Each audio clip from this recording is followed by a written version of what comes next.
Hello दोस्तों, स्वागत है आपका हमारी स्प्रिंग की सीरीज़ में। तो आज का टॉपिक होने वाला है JSTL। तो JSTL का सिंपल मीनिंग है JSP की स्टैंडर्ड टैग लाइब्रेरी। इस लाइब्रेरी की हेल्प से हम आपके JSP में बहुत इजीली कोड कर सकते हैं। JSP में बहुत इजीली हम JSP को डेवलप कर सकते हैं। ठीक है, यहाँ पे हमको कुछ टैग्स देखने को मिलते हैं। हर टैग्स हमने कुछ कैटेगरीज में डिवाइड कर रखे हैं। तो जैसे हमको जो पहली कैटेगरी दिख रही है डेट इज़ JSTL कोर। ठीक है, इसके अंदर हमको जैसे इफ़ सपोर्ट मिल जाती है, कुछ प्रिंट करवाना है, इफ़ एल्स लगाना है। ठीक है, हमको एक्सेप्शन कैच करना है। ठीक है, उसके बाद आ जाता है JSTL फंक्शन टैग्स। तो बेसिकली इसके अंदर हमारे सारे फंक्शंस पड़े हुए हैं। मोस्टली यहाँ पे स्ट्रिंग, जैसे हमको स्ट्रिंग को मैनिपुलेट करना है, फॉर एग्जांपल स्ट्रिंग की हमको लेंथ फाइंड करनी है तो उसको कन्वर्ट करना है अपर केस में, लोअर केस में, उसके हमको कुछ टैग्स देखने को मिल जाते हैं। उसके बाद जो मेन टैग आता है that is JSTL formatting tags. अगर आप डेट में काम कर रहे हो, ठीक है, आपको डेट को फॉर्मेट करना है तो वो हम JSTL के फॉर्मेटिंग टैग से हम अचीव कर सकते हैं। तो आज के लेक्चर में हम सिर्फ यहीं पे फोकस करेंगे। ठीक है, मैं आपको इसको एक सिंपल तरीके में एक्सप्लेन कर दूंगा, और अगर आपको अच्छी लगी वीडियो आप ऑटोमेटिकली ये इस पर भी एक्सपेरिमेंट कर लेना, क्योंकि इसलिए बहुत से लोग इसका सिंटैक्स देख के बोलते हैं कि यार क्या करना है इसको, और छोड़ देते हैं, but it is very important. तो ठीक है, आ जाते हैं हमारे एक्लिप्स के अंदर। तो बात करते हैं कि हमको ये सीखने की ज़रूरत क्यों पड़ी। तो जब हमने अपनी प्रीवियस एग्जांपल की थी, हम यहाँ पे उससे चेक बॉक्स में कुछ डेटा एंटर करवा रहे थे, और जैसे ही हम सबमिट करते थे जो डेटा प्रिंट होता था वो कोमा सेपरेटेड फॉर्म में होता था। तो मैंने उस टाइम बोला था कि हम इसको कोमा सेपरेटेड नहीं, हम यहाँ पे ट्राई करेंगे लूप करने का। लूप करेंगे और वैल्यूज़ को प्रिंट करवाएंगे, और लूप करके हमको वैल्यू प्रिंट करवानी है तो we should know the use of JSTL।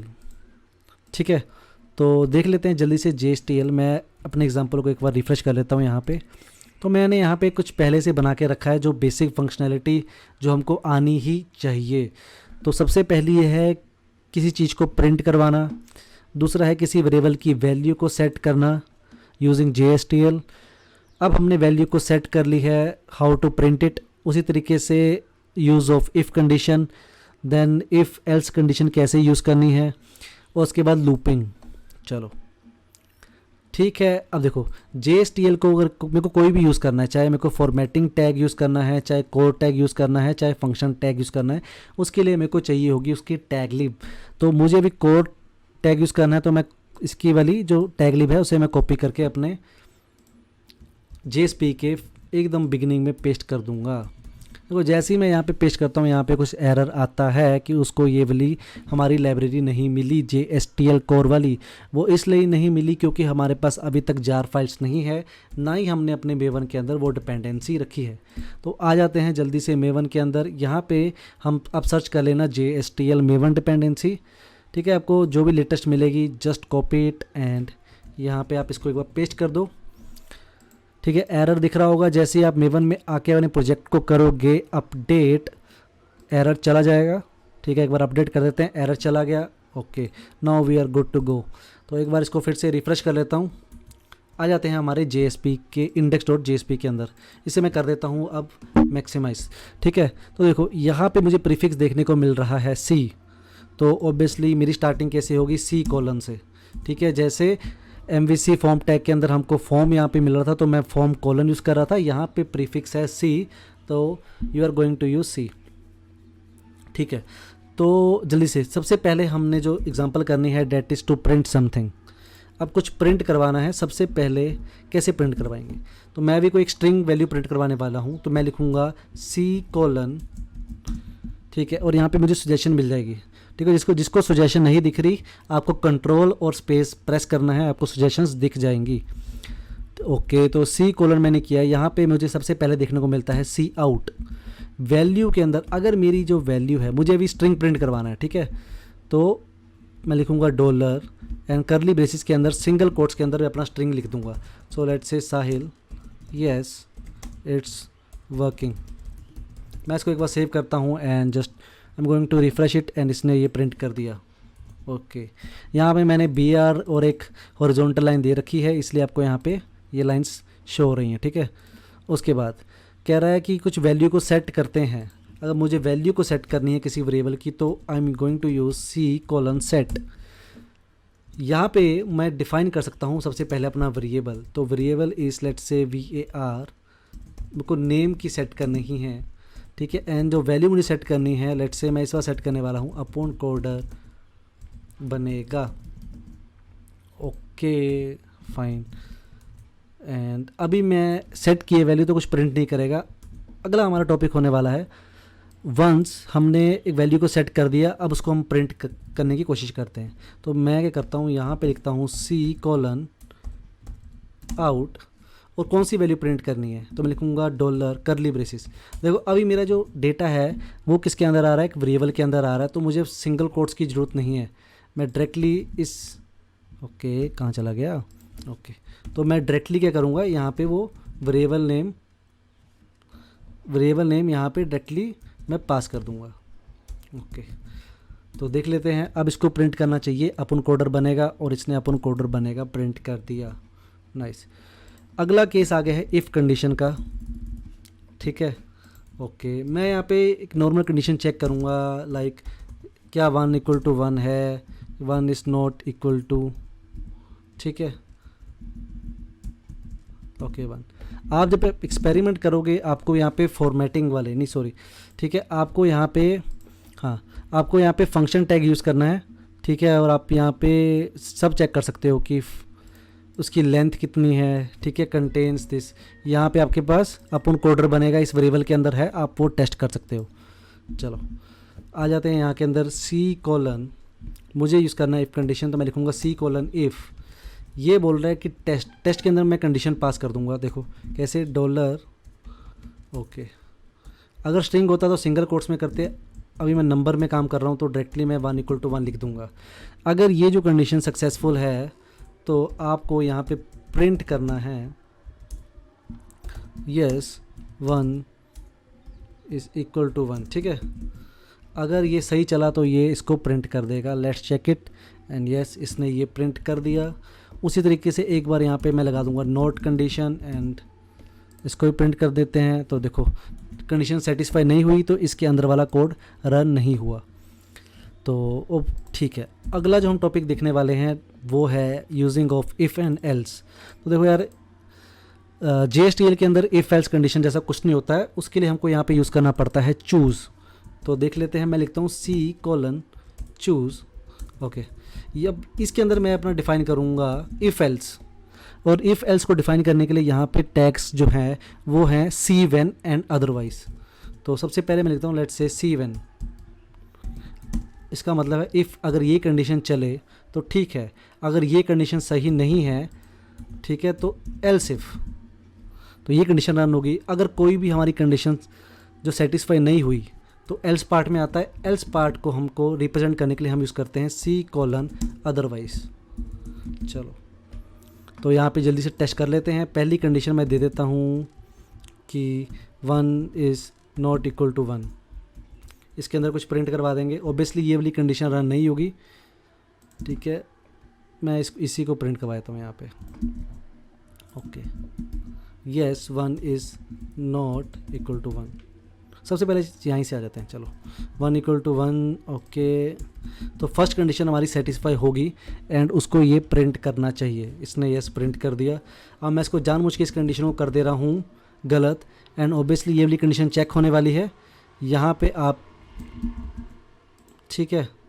Okay मैं इस कंडीशन को कर दे रहा हूँ, अरे यहाँ पे लगा दे रहा हूँ नोट। ओके तो यहाँ पे दूसरी कंडीशन एक देख लेते हैं, और मैं लिख देता हूँ यहाँ पे let's say 2 is equal to 2। तो ये कंडीशन अब इस बार ये कंडीशन रन होगी तो इसको प्रिंट कर देना चाहिए यस 2 इज़ इक्वल टू 2। अगर ये भी कंडीशन सही है तो अब यहाँ पे ओके कुछ एरर आया है, लेट्स चेक इसने प्रिंट क्यों नहीं किया। सी चूज सी व्हेन, ओके तो इसने प्रिंट कर दिया यस 2 इज़ इक्वल टू 2, ठीक है। यहाँ पे स्पेसिंग का इशू था। अब अगर मैं चाहता हूँ कि ये वाली कंडीशन भी ना चले, कि मेरी पहली दो कंडीशन जो थी वो फेल हो गई, अब मुझे चलाना पड़ेगा एल्स पार्ट वाला। एल्स पार्ट को रिप्रेजेंट करते हैं अदरवाइज से, तो अब डायरेक्टली यहाँ पे लिख दो, ठीक है। कुछ भी आपको जो यहाँ पे प्रिंट करवाना है वो प्रिंट करवा सकते हो। तो I am going to print otherwise and just refresh it, और यहाँ पे इसने अदरवाइज़ प्रिंट कर दिया। अब जो लास्ट पार्ट है जो सबसे इम्पोर्टेंट है, डेट इज़ लूपिंग।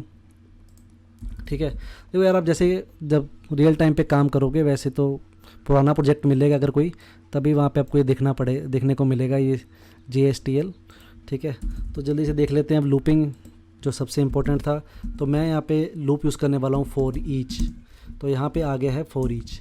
यहाँ पे मुझे देखने को मिलते हैं, एक टैग मिलता है डेट इज़ आइटम्स। तो आइटम्स मुझे तब यूज़ करना है जब मेरी वैल्यू मुझे बैकएंड से मिल रही है। जैसे हमारे वाले केस में हमको स्टेट वाली वैल्यू मिल रही थी, तो मैं यहाँ पे आइटम्स यूज़ करूँगा। फॉर द टाइम बिंग मैं हार्ड कोड करने वाला हूँ, तो मैं एक वेरिएबल डिफाइन करूँगा। मैं यहाँ पे बोल देता हूँ, लेट से मैं लूप करने वाला हूँ 1 से लेके 100 तक। Each time I am going to increment my value by 2। तो मैं यहाँ पे बोल देता हूँ कि you should begin by let's say 1 and you should end at 100 and yes increment means step, इस time you increment the value of x by 2।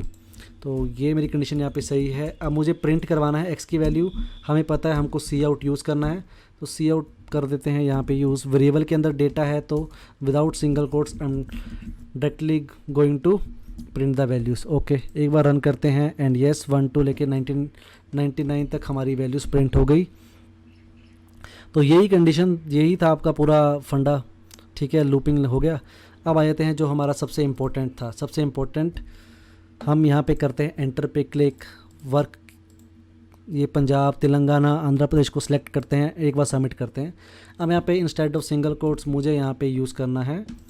ठीक है, मुझे यहाँ पे यूज़ करना है JSTL। ओके, इसको सेव। तो सबसे पहले JSTL को यूज़ करने के लिए हमको चाहिए टैगलिव। तो इसको कॉपी करो एंड यहाँ पे JSP में टॉप में आप इसको पेस्ट कर दो। ओके, अब ये इस हमारी वैल्यूज़ इस वाली फील्ड के अंदर आ रही थी, मैं इसे अभी कट करके यहाँ पे रख ले रहा हूँ। ठीक है, सो C: for each.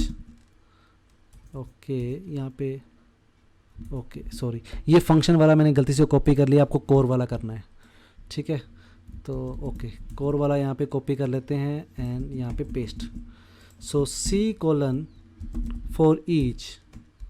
Okay right, तो मेरी जो वैल्यूज़ थी वो आर 2 सेकेंड, अरे हाँ, तो जो मेरी सबसे पहले हम इसको चेंज करते हैं, हम यहाँ पे कोर टैग यूज़ करेंगे। ओके, तो मैंने यहाँ पे लगा दिया कोर टैग। यस, मेरी वैल्यूज़ आ रही थी इस फील्ड के अंदर।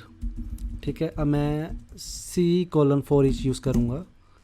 ठीक है, हमने लास्ट टाइम देखा था अगर वेरिएबल मेरी वैल्यूज़ बैकएंड से आ रही है तो मैं आइटम्स वाला यूज़ करूँगा। ओके, ये मैंने आइटम्स वाला यहाँ पे यूज़ किया। ठीक है, अब इसको हम डिलीट कर देते हैं, अब जरूरत नहीं इसकी। अब जो इसमें जितनी वैल्यूज़ आ रही हैं एक एक करके उसको मैं इस वेरिएबल में स्टोर कर रहा हूँ। ठीक है, so let's say values of state इसके अंदर मैं स्टोर कर रहा हूँ। अब मैं कर दूंगा यहाँ पे इसके अंदर प्रिंट, तो C out for printing and values मेरी इस वाले वेरिएबल के अंदर आ रही है, तो directly I am going to use it. Okay, and एक बार प्रिंट करने के बाद हम एक BR और एक HR टैग लगा देते हैं ताकि एक के नीचे एक हमको दिखने को मिल जाए। तो चलो enter and Punjab, Telangana, Andhra Pradesh, once you submit. So इसने क्या कर दिया, आपका PUNB, TN एंड AP को प्रिंट कर दिया। तो भाई यही था आपका यूज़ ऑफ JSTL। ठीक है, बहुत ही इजी चीज़ है, मुझे लगता है इंटरेस्टिंग वीडियो बनी होगी। ठीक है, अब देख लो एक बार ये सारे JSTL फंक्शन टैग्स देख, थोड़ा सा प्रैक्टिस ही कर लेना, नहीं तो बाकी तो कॉपी पेस्ट ही होता है। तो ठीक है दोस्तों, मिलते हैं अगली वीडियो में, बाय बाय।